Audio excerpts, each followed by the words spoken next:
हरे कृष्णा। स्वागत है आप सभी भक्तों का आपके अपने धार्मिक चैनल दिशा स्पिरिचुअल पर। आइए भक्तों, आगे के अध्याय की कथा का श्रवण करते हैं। कल आप सभी ने पिछली कथा में सुना, नारद मुनि राजा शतानिक से कह रहे थे, हर पुण्य कर्म फल देता है, दान धर्म और सेवा जीवन को सार्थक बनाती है। पाप और पुण्य मनुष्य का पीछा करते हैं, छोटे छोटे पुण्य भी महान फल प्रदान करते हैं। आइए श्रोताओं, आगे की कथा को सुनते हैं। राजा ने आदर पूर्वक नारद मुनि जी से फिर से पूछा, संसार में यज्ञ, दान और तीर्थ स्थान की महिमा क्यों इतनी अधिक है? क्या यह सब सचमुच मनुष्य को पाप से मुक्त कर सकता है? नारद जी बोले, राजन, यज्ञ से देवता प्रसन्न होते हैं और देवता जब संतुष्ट होते हैं तो वर्षा, अन्न, समृद्धि धरती पर बढ़ती है। दान से प्रजा का कष्ट मिटता है और दाता को उसके पुण्य से अनेक जन्मों तक सुख संपत्ति प्राप्त होती है। तीर्थ स्नान से मनुष्य का तन, मन और आत्मा शुद्ध हो जाती है, जैसे अग्नि में स्वर्ण तपकर शुद्ध होता है। गंगा, यमुना, नर्मदा, गोदावरी आदि पवित्र नदियों में स्नान करने से जन्म जन्मांतर के पाप नष्ट हो जाते हैं। जिस प्रकार सूर्य के उदय होते ही अंधकार मिट जाता है, वैसे ही तीर्थ स्नान करने पर पाप का अंधकार नष्ट हो जाता है। आगे नारद मुनि जी कहते हैं, एक बार एक चोर ने गंगा स्नान कर लिया था। स्नान करते ही उसका मन परिवर्तित हो गया। उसने चोरी छोड़ दी और सत्य, दान और भक्ति में लग गया। यही तीर्थ का प्रभाव है, पतित भी पावन बन जाते हैं। राजा शतानिक की जिज्ञासा फिर उठती है। वह पूछते हैं, भगवान, क्या यह सब कर्म परम गति भी देते हैं? नारद जी बोलते हैं, हाँ राजन, जब यज्ञ, दान और तीर्थ स्थान भक्ति भाव से किए जाते हैं तो वे मनुष्य को न केवल पाप से मुक्त करते हैं बल्कि उसे बैकुंठ लोक की ओर ले जाते हैं। राजा शतानिक पूछते हैं, हे देव ऋषि, आपने यज्ञ, दान और तीर्थ का महत्व समझाया, परंतु क्या बिना इन सबके भी कोई मनुष्य पुण्य और मोक्ष पा सकता है? नारद जी कहते हैं, हाँ राजन, सत्य सबसे बड़ा धर्म है, अहिंसा सबसे बड़ा तप, दया सबसे बड़ा दान है और ब्रह्मचर्य सबसे बड़ा व्रत। यदि मनुष्य इसका पालन करे तो उसे यज्ञ, दान और तपस्या से भी अधिक फल मिल सकता है। सत्यवाणी से बोलने वाला मनुष्य देवताओं के समान पूज्य होता है। झूठ बोलकर किया गया यज्ञ और दान कभी फलदायी नहीं माना जाता। सत्य ही धर्म का मूल है और असत्य धर्म का नाशक। नारद जी कहते हैं कि जो जीव हत्या से बचे और सबके प्रति करुणा रखे, वही सच्चा धार्मिक है। अहिंसा का पालन करने वाला मनुष्य स्वयं देवताओं को प्रिय होता है। नारद मुनि आगे की कथा सुनाते हैं। कहते हैं, एक बार एक साधारण किसान, जिसने ना कभी यज्ञ किया ना कभी दान किया, परंतु वह सत्य बोलता रहा और किसी प्राणी को हानि नहीं पहुंचाता था, मृत्यु के बाद यमदूत उसके पाप खोज ही नहीं पाए। तब धर्मराज ने कहा, ये पुरुष स्वर्ग का अधिकारी है, क्योंकि इसके भीतर सत्य और दया का वास है।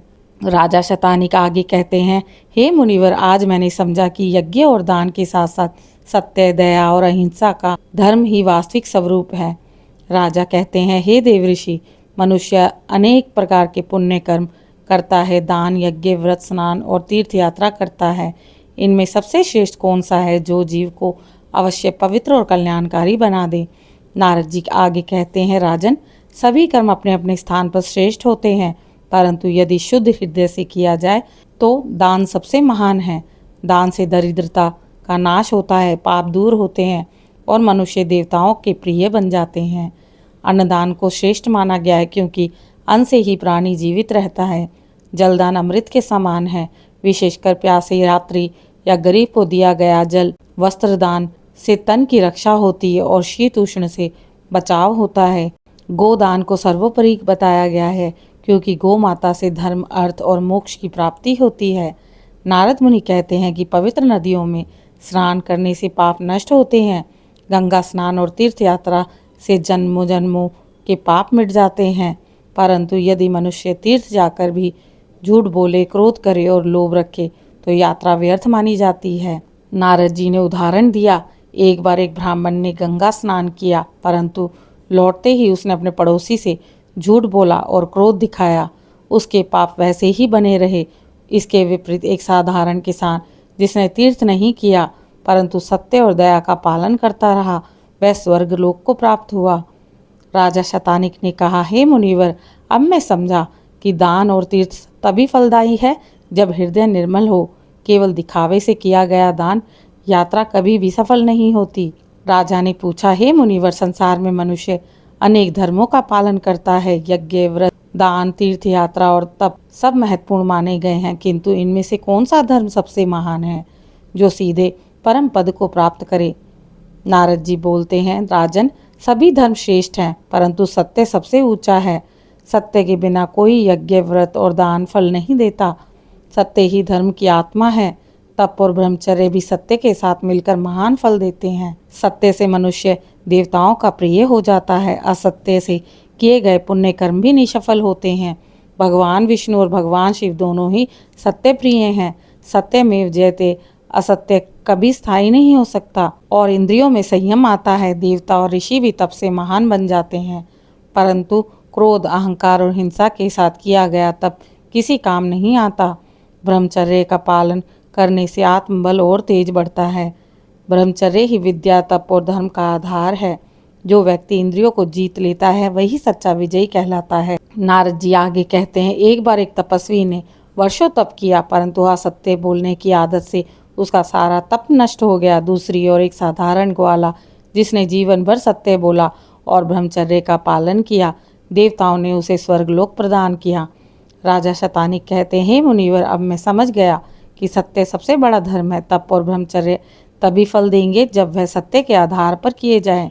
राजा ने विनम्रता से पूछा, हे नारद मुनि, मनुष्य यज्ञ, व्रत, तप और तीर्थ तो करता है, लेकिन समाज में दान का स्थान सबसे बड़ा क्यों कहा गया है? और दान किस प्रकार किया जाए जो फलदायी हो? नारद जी कहते हैं, राजन, दान बिना दिखावे और बिना अहंकार के करना चाहिए, तभी वह अक्षय फल देता है। दान करने वाला यदि अभिमान करे तो उसका पुण्य नष्ट हो जाता है।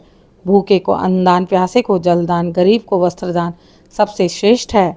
दान के समय अपमान नहीं करना चाहिए। दान लोभ, दिखावा, लाभ के लिए नहीं करते। दान दाता का हृदय करुणा और नम्रता से भरा होना चाहिए।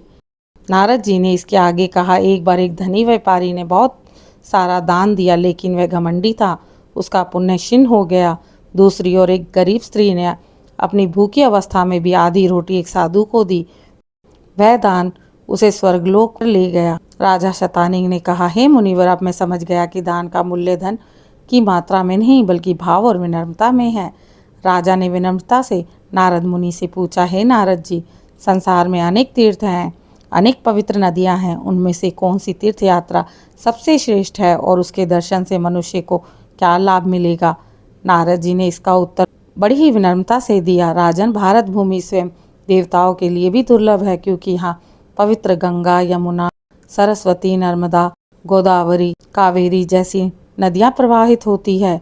इन नदियों में स्नान, दान और जप करने से मनुष्य समस्त पापों से मुक्त होता है। गंगा में स्नान करने से जन्मों जन्मों के पाप धुलते हैं। प्रयागराज में गंगा यमुना संगम का दर्शन हजारों यज्ञों से अधिक फलदायी है।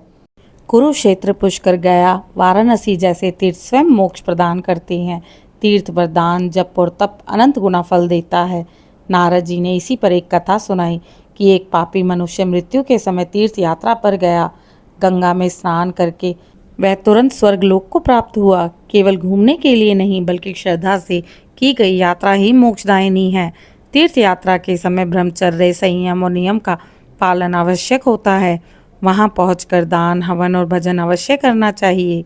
राजा शतानिक ने मुनिवर से कहा, हे मुनिवर, अब मैं समझ गया कि तीर्थ यात्रा का वास्तविक उद्देश्य पवित्रता, ईश्वर के स्मरण में है, ना कि केवल यात्रा में। राजा ने पूछा, हे मुनिवर, मनुष्य चाहे जितना भी संपन्न क्यों ना हो, अंततः मृत्यु से कोई बच नहीं सकता। तो बताइए कि मनुष्य को मृत्यु के बाद शुभ गति के लिए क्या क्या करना चाहिए? नारद जी बोले, मनुष्य का धन तभी सफल है जब वह उसे दान, सेवा और धर्म के कार्यों में लगाए। केवल संचय और उपभोग करने वाला व्यक्ति अंत में शोक को प्राप्त करता है। नारद जी ने कहा, राजन, मनुष्य अपने पितरों के श्राद्ध और तर्पण से उन्हें स्वर्गलोक में सुख पहुंचाता है। पितृ प्रसन्न होकर संतान का कल्याण करते हैं। यदि श्राद्ध ना किया जाए तो पितृ दुखी होकर वंशज के जीवन में बाधा उत्पन्न करते हैं। नारद जी ने एक उदाहरण कहा। एक धनी मनुष्य था जिसने जीवन भर केवल धन कमाया पर कभी दान नहीं किया। मृत्यु के बाद उसे यमलोक मिला और वह कष्ट भोगता रहा। परंतु जब उसका पुत्र गया में श्राद्ध करके गंगा में तर्पण करने लगा तो वह नरक से मुक्त होकर स्वर्गलोक पहुंच गया। राजा शतानी कहते हैं, हे नारद जी, अब मैं समझ गया कि दान और श्राद्ध केवल कर्म कांड नहीं बल्कि आत्मा की शुद्धि और पितरों की तृप्ति का समाधान है। ओम नमो भगवते वासुदेवाय। आज की कथा अध्याय का समापन यहीं करते हैं। कल मिलेंगे अगली कथा अध्याय में।